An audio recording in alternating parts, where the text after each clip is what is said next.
নমস্কার, বং হ্যাংলার কিচেনে আজ আমরা বানাবো পাহাড়ি স্টাইলের ম্যাগি।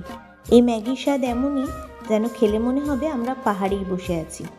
বানানোর জন্য প্রথমে কড়াইতে অল্প বাটার দিয়ে বাটার গলে গেলে তার মধ্যে অল্প পরিমাণে লঙ্কা, রসুন আর পেঁয়াজ কুচি দিয়ে ভালো করে ভাজা ভাজা করে নিতে হবে। এরপর বাড়িতে যা সবজি আছে আমি ব্যবহার করেছি ক্যাপসিকাম, বিনস আর গাজর।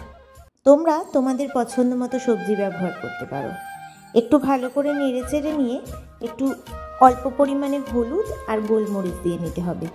এই সবজি ভাজার সময় কিন্তু একটু নুনও দিতে হবে, তাহলে সবজি একটু তাড়াতাড়ি সেদ্ধ হবে আর ভাজাটাও তাড়াতাড়ি হবে। ভাজা ভাজা হয়ে গেলে এর মধ্যে 2 প্যাকেট ম্যাগি মশলা মিশিয়ে আর একটু ভালো করে ভাজা ভাজা করে নিতে হবে। তারপর ওপর দিয়ে ঢেলে দিতে হবে জল। জলটা ফুটে এলে তার মধ্যে 2 প্যাকেট ম্যাগি দিয়ে ম্যাগিটা সেদ্ধ হওয়া পর্যন্ত অপেক্ষা করতে হবে। ম্যাগি সেদ্ধ হয়ে এলেই তৈরি হয়ে যাবে পাহাড়ি স্টাইলের ম্যাগি। বাড়িতে অবশ্যই এটা বানিয়ে জানিও তোমাদের খেতে কেমন লাগলো।